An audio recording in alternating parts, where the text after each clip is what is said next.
गुरु प्यारी परम सत्कार योग साध संगत जी। आप जी सारी संगत को प्यार भरी राधा स्वामी जी।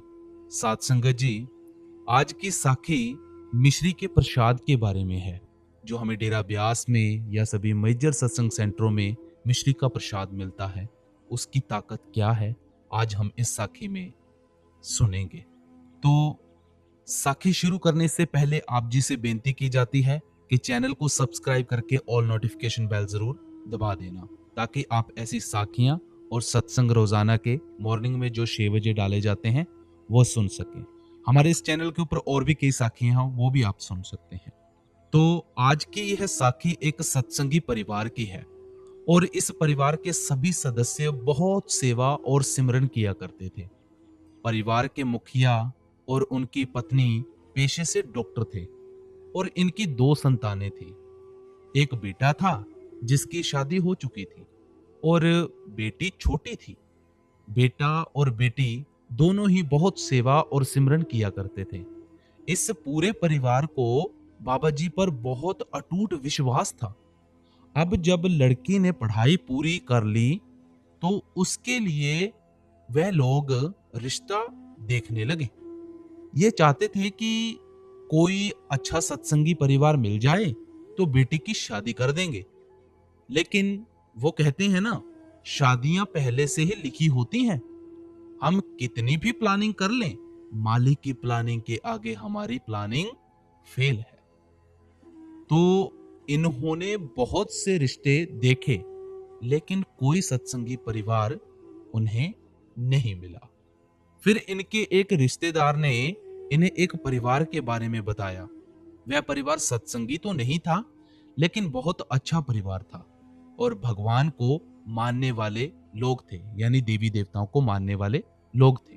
और लड़का भी पेशे से डॉक्टर था। तो इन्होंने रिश्ते की बात चलाई और दोनों परिवार ने एक दूसरे से मिलकर रिश्ता पक्का कर दिया। अब लड़की को डर था कि वह लोग सत्संगी नहीं है, तो कहीं वो मुझे सत्संग और सेवा पर जाने से मना ना कर दें। फिर लड़की ने मन ही मन बाबा जी से अरदास की कि बाबा जी, भले ही वह सत्संगी नहीं है, लेकिन आप उन्हें अपनी ओर जरूर लगा देना, जिससे कि वह मुझे सेवा और सत्संग पर जाने से ना रोकें।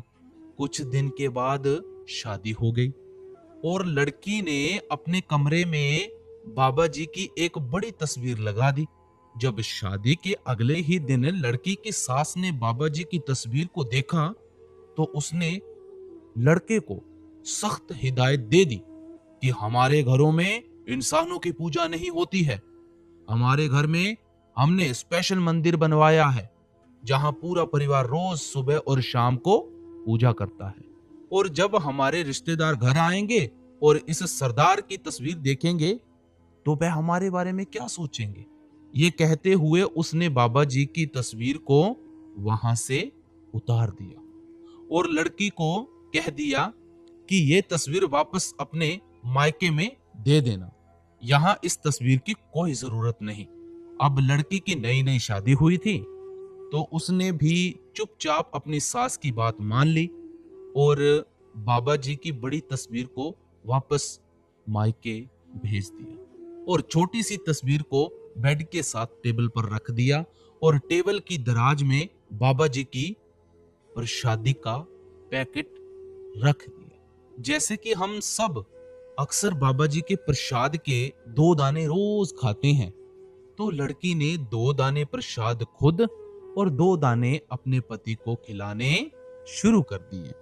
कुछ दिनों के बाद लड़की की सास ने अपने बेटे को दराज में से प्रसाद निकालकर खाते देखा, तो उसने पूछा, ये क्या है जो तू रोज खाता है? लड़के ने कहा कि पता नहीं मम्मी, ये शायद कहीं का प्रसाद है जो आपकी बहू मुझे रोज देती है और खुद भी खाती है। यह सुनकर सास को बहुत गुस्सा आया और उसने उस लड़की को बुलाया और कहा कि ये क्या तुम मेरे बेटे पर टोना टोटका कर रही है? क्या मिलाया है इस मिश्री में तूने? तो लड़की ने कहा, मम्मी जी, ये हमारे सतगुरु का प्रसाद है और मैं ये हमेशा खाती आ रही हूँ। लड़की की सास ने गुस्से से कहा, ये सब खाना है तो खुद खा, मेरे बेटे को खिलाने की कोई जरूरत नहीं है। तो ये कहकर सास वहां से चली गई। लड़की की सास के ऐसे बर्ताव के कारण ही इस परिवार की अपने पड़ोस में रहने वाले एक परिवार से लंबे समय से नोक झोंक चल रही थी। आए दिन लड़की की सास उस परिवार के साथ लड़ाई करती थी और ऐसा ही बर्ताव सास ने लड़की के साथ भी करना शुरू कर दिया। हर समय लड़की को छोटी मोटी बातों पर बहुत कुछ सुना देना सास के लिए आम हो गया था। जब लड़की रविवार वाले दिन सत्संग पर जाने लगती तो सास उसको कोई ना कोई काम दे देती जिससे कि सत्संग पर ना जा सके। एक बार दिल्ली में बाबा जी का भंडारा था तो लड़की के माता पिता ने लड़की और अपने दामाद दोनों को ले जाने के लिए लड़की की सास से बात की तो लड़की की सास मना नहीं कर पाई। लेकिन जिस दिन जाना था उससे ठीक एक रात पहले लड़की की सास बीमार होने का नाटक करने लगी जिससे कि लड़की और लड़का भंडारे में ना जा सके। और हुआ भी ऐसा ही। जब लड़के ने देखा कि उसकी माँ की तबीयत अचानक बिगड़ गई है, उसने लड़की से कह दिया कि ऐसे माँ को छोड़कर हमें नहीं जाना चाहिए। तो ये सुनकर लड़की को बहुत बुरा लगा। लड़की कहीं ना कहीं समझ रही थी कि ये सब नाटक उसकी सास ने जानबूझकर किया है। और जैसे ही भंडारे वाला दिन गुजर शाम होते ही लड़की की सास एकदम ठीक हो गई। रात में लड़की जब सोई तो उसकी आंखों में अपने सतगुरु से ना मिल पाने के लिए आंसू थे और नम आंखों से उसने बाबा जी से अरदास की, हे मेरे सच्चे पातशाह, कुछ भी करके या तो इन लोगों को अपनी ओर लगा ले या फिर मुझे अपने पास बुला ले। ऐसे तो मैं जी नहीं पाऊंगी, नहीं जी पाऊंगी मेरे सच्चे पातशाह। जब कोई सतगुरु का प्यारा सतगुरु से अरदास करता है तो सतगुरु उसके वचनों को हर हाल में जरूर पूरा करते हैं। कुछ दिन के बाद उनके पड़ोस में रहने वाले उस परिवार ने लड़की की सास पर काला जादू करवा दिया और अब लड़की की सास जब भी रात को सोती तो उसे अजीब अजीब आवाज में सुनाई देने लगती और वह डर जाती। ऐसा अब रोज होने लगा और इस डर के कारण सास की नींद बहुत कम हो गई। यह आवाजें सास के अलावा घर के किसी और सदस्य को नहीं आई थी। अब इस माहौल में तो किसी का भी दिमाग खराब होने लगेगा। तो धीरे धीरे इसकी सास की यह समस्या और बढ़ती गई और अब इसको आवाजों के साथ साथ एक दिया भी कमरे में चलता हुआ दिखाई देने लगा जिससे ये और ज्यादा डरने लगी और पूरी पूरी रात बैठकर ही गुजारने लगी और नींद की गोलियां खाने लगी। अब इसकी हालत बहुत ज्यादा खराब रहने लगी। कई बड़े बड़े डॉक्टरों को दिखाया गया लेकिन किसी को कुछ समझ नहीं आ रहा था आखिर इसको बीमारी क्या है।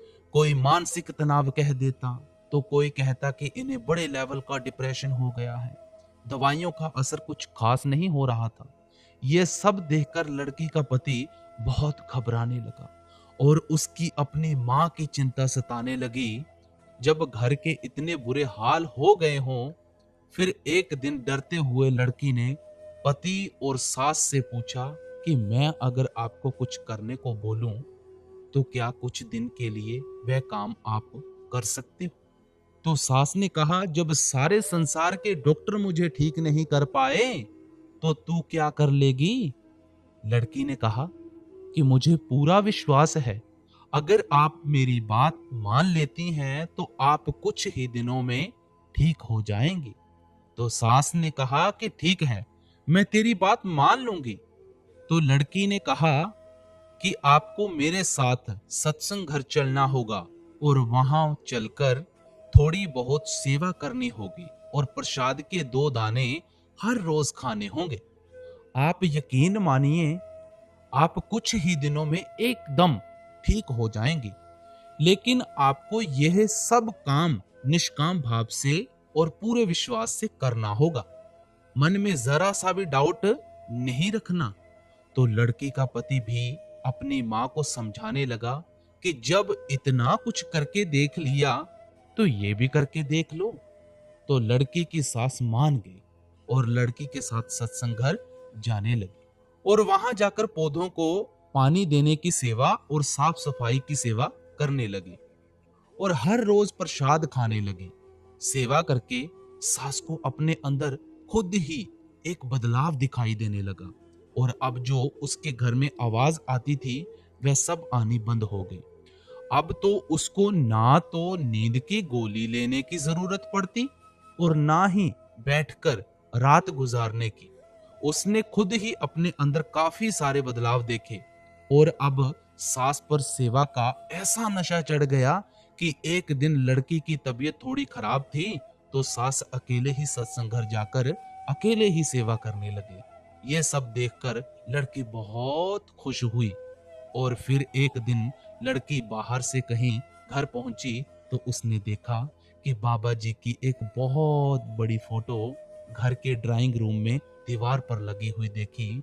यह देखकर लड़की बहुत खुश हुई और उसकी आंखों में आंसू आ गए और पीछे से उसकी सास कहने लगी, बहू तेरे सतगुरु वाक्य में ही बहुत ताकतवर है, बहुत ताकतवर है और अब ये फोटो हमेशा यही लगी रहेगी और हम सब लोग आज से सत्संग घर जाया करेंगे, बाबा जी का सत्संग सुना करेंगे और जो भी भंडारे होंगे वो भी हम बाबा जी के अटेंड किया करेंगे। तो साथ संगत जी, इस साखी को सुनाते सुनाते मेरी ही आंखें भर आई हैं। तो ये एक सच्ची घटना थी जो आप सभी के साथ शेयर कर दी।